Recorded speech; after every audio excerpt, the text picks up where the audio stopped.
Hello, আমি আবার আসলাম আপনাদেরকে আমার কিছু কথা শেয়ার করার ছিল। আমি ফেসবুকে ভিডিও দেওয়ার পর দেখলাম যে অনেকেই অনেক প্রশ্ন করছেন, নানা ধরনের মন্তব্য করছেন, আমার কথা হয়তো বিশ্বাস করছেন না। অনেকের একটা প্রশ্ন ছিল যে আসলে আমি দেশে আছি বা আসলে দুবাই যাইনি। আমি একটু খুলেই বলি, কারণ এই 15-20 দিন পরে যেহেতু আমি বলছি, আমি দুবাইতেই, দুবাইয়ের সার্জাতে আছি। এখন আমি দুবাই আসলাম কিভাবে সেটাও বলি। আমার একটা ক্লোজ ছোট ভাই আছে, খুব কাছের।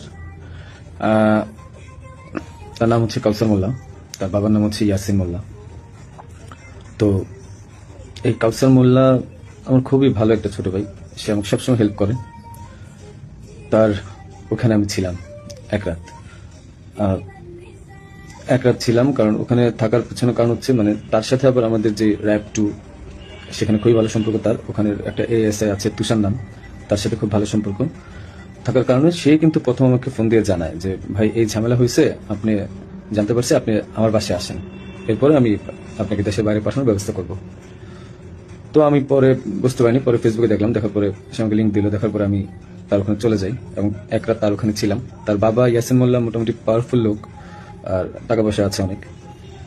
তো এই কাউসার যেহেতু র্যাবের সোর্স হিসেবে কাজ করে, তো সে আমাকে হেল্প করছে, অনেক হেল্প করছে, আমি ওখান থেকে চলে আসতে পারছি। আর এই কাউসারই কিন্তু আমাকে হাদির সাথে পরিচয় করে দিয়েছিল। আমার কাজের জন্য কাউসার মোল্লা আমাকে হাদির সাথে পরিচয় করায় দেয়। আমি তার নামটা কেন বললাম, কারণ আমার তাকে সন্দেহ হয়েছে।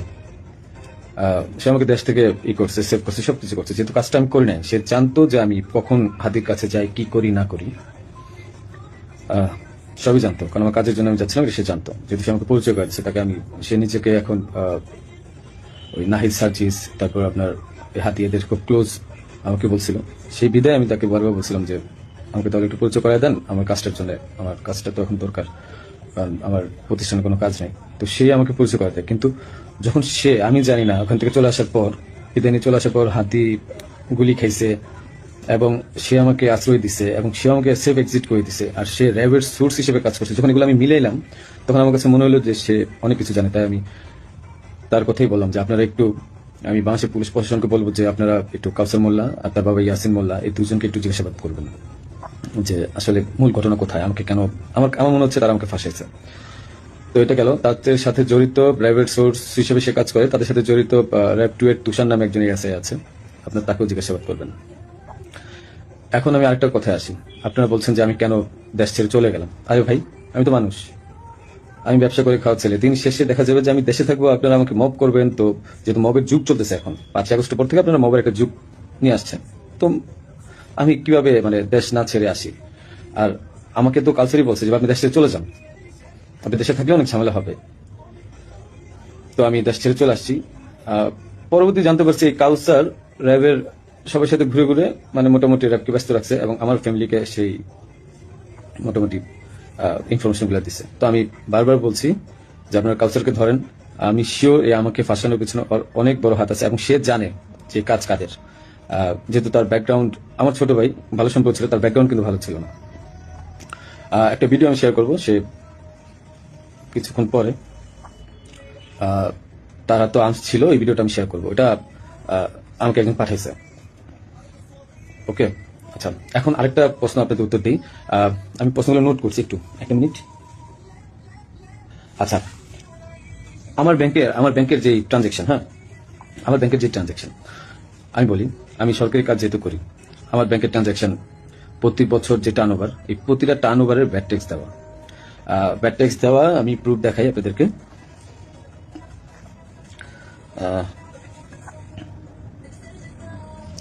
প্রতিটারই ভ্যাট ট্যাক্স দেওয়া। অ্যান্ড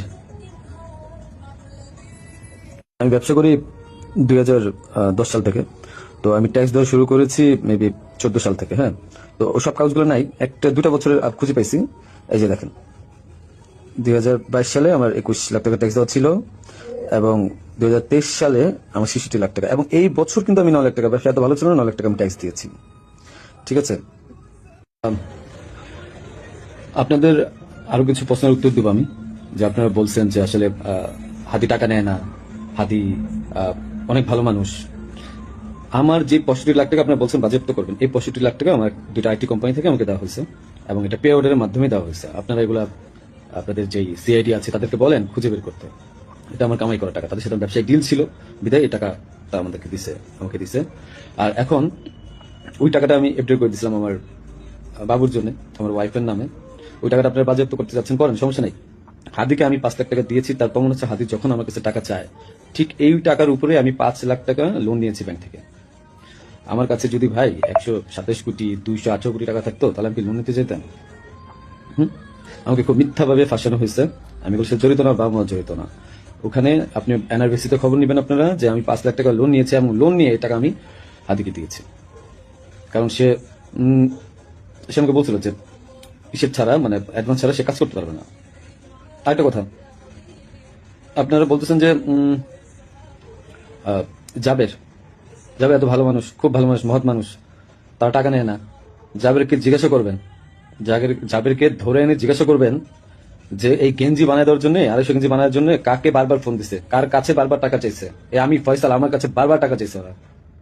আর তাদেরকে জাবেরকে আমি প্রথম 10,000 না 5,000 টাকা দিচ্ছি, সে বলছে ভাই হাদিয়া দিছে যে নেন ফয়সাল ভাই। এত সৎ লোক আপনারা। আমাকে যে মিথ্যায় ফাঁসাচ্ছেন, আমি গেছি ভাই কাজের জন্য, বানাই দিচ্ছেন খুনি।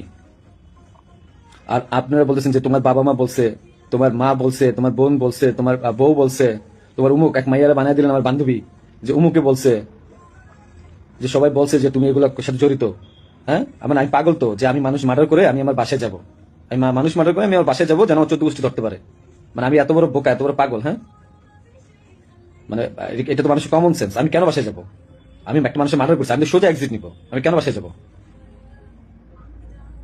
তারপরে যে আপনারা বলতেছেন যে আমার আমার মা বলছে, বাবা বলছে। আরে ভাই, আমি জেলখানায় খবর নিছি তাদের ওখানে যাওয়ার পর।